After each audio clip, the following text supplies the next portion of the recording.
Casa Mal Assombrada. Esse é um exemplo de lugar, eu falei de um local natural, né? Os vórtices são naturais. Esse é um exemplo de lugar de poder artificial e um trope, bem clichêzão mesmo, de história de terror. Né? Premissa básica aí do famoso Fobia, aquele do vermelho aí. A premissa aqui é muito simples, né? Basicamente, uma casa mal assombrada é aquela que tem um fantasma ali. E se ela é mal assombrada, normalmente é porque o fantasma é mau, né? Porque senão vai ser só assombrado.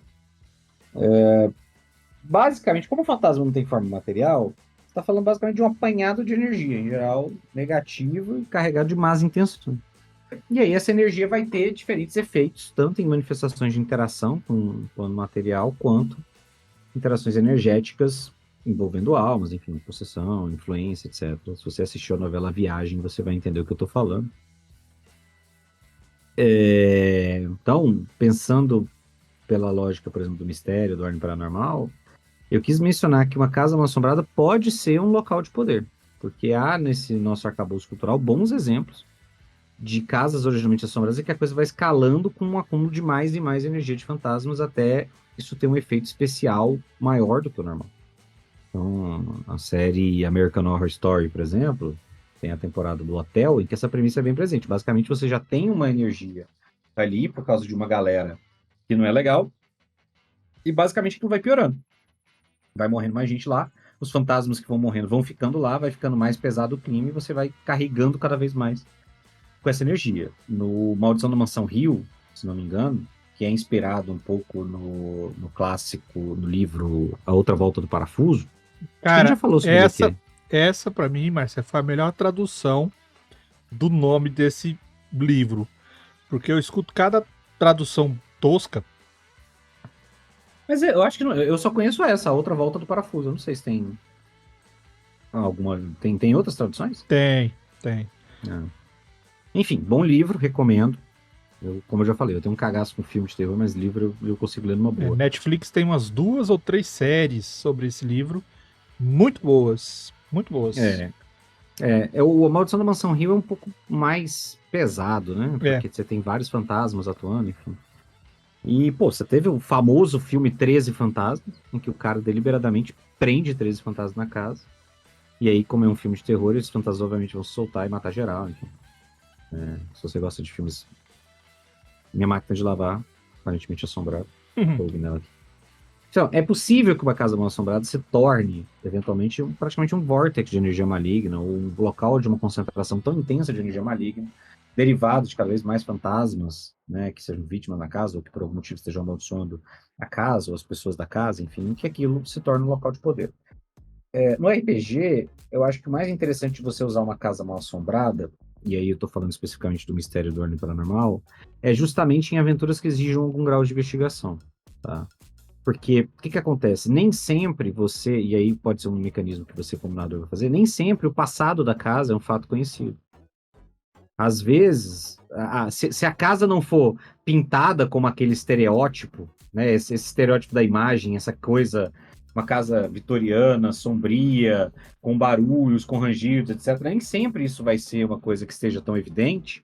Você pode optar por usar uma casa assombrada que não tem essas características que são muito explícitas sobre aquilo.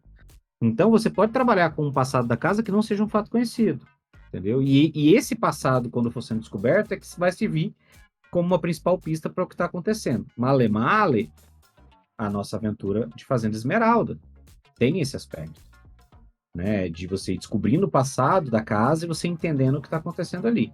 Não vou dar spoilers, mas enfim, sobre a construção da história.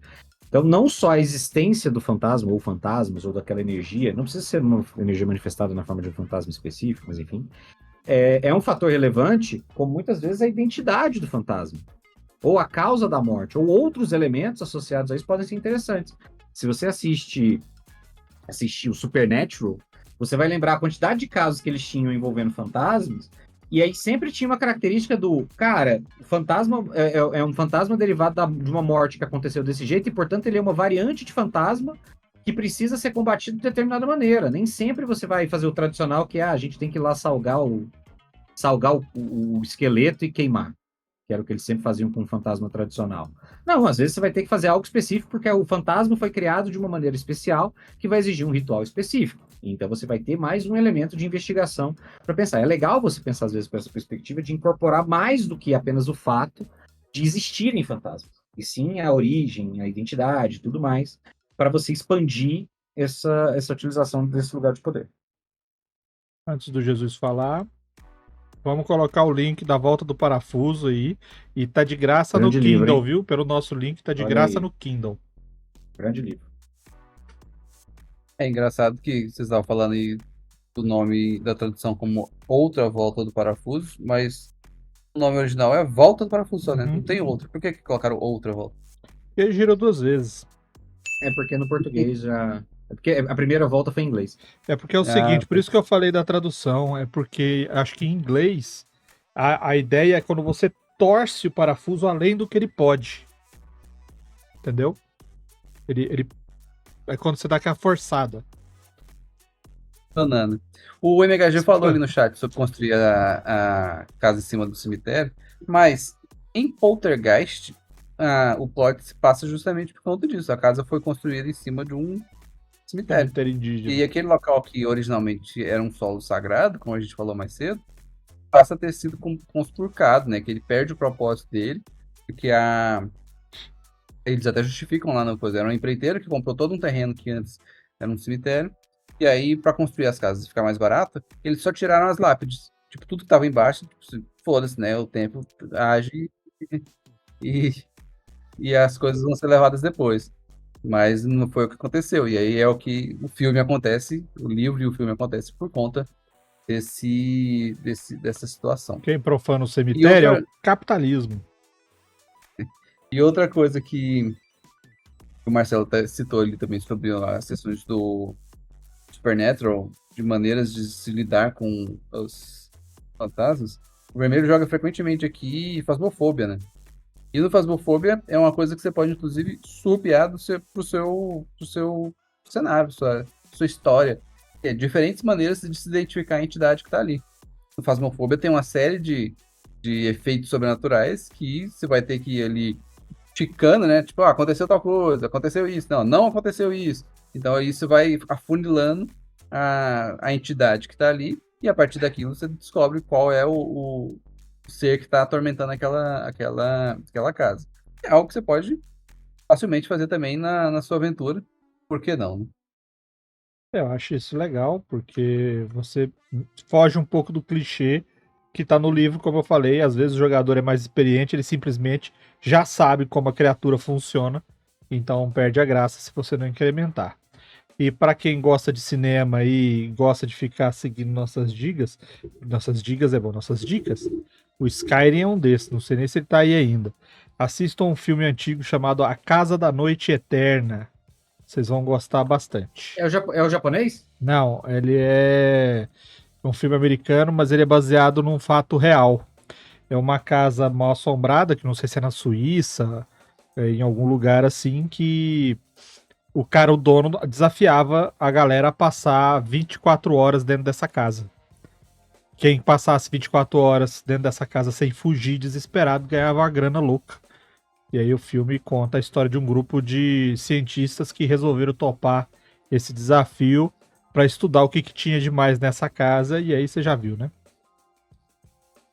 MTV também, né? A Toda a MTV história. todos os 17 filmes de MTV eles são derivados da casa. Só que lembrando que eles não são continuação do outro, tá?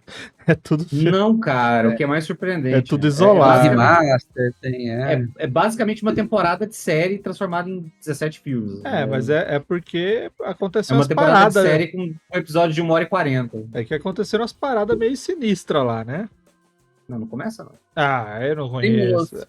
Eu não conheço. Vai lá assistir. Tem um outro que eu nunca assisti também, mas que aparece direto pra mim, que é o do Casa Winchester, né? Sim, a Mansão Winchester. O Segredo da Mansão Winchester, não sei o que da Mansão Winchester. Tem um outro aqui, é com aquele ator que faz o Loki, que é uma casa que é tipo uma casa na colina também. Colina Escarlate. Que também é bacaninha. Que é baseado no Morro dos Ventos Vivantes, eu acho. Que é só pegar naquela parte do...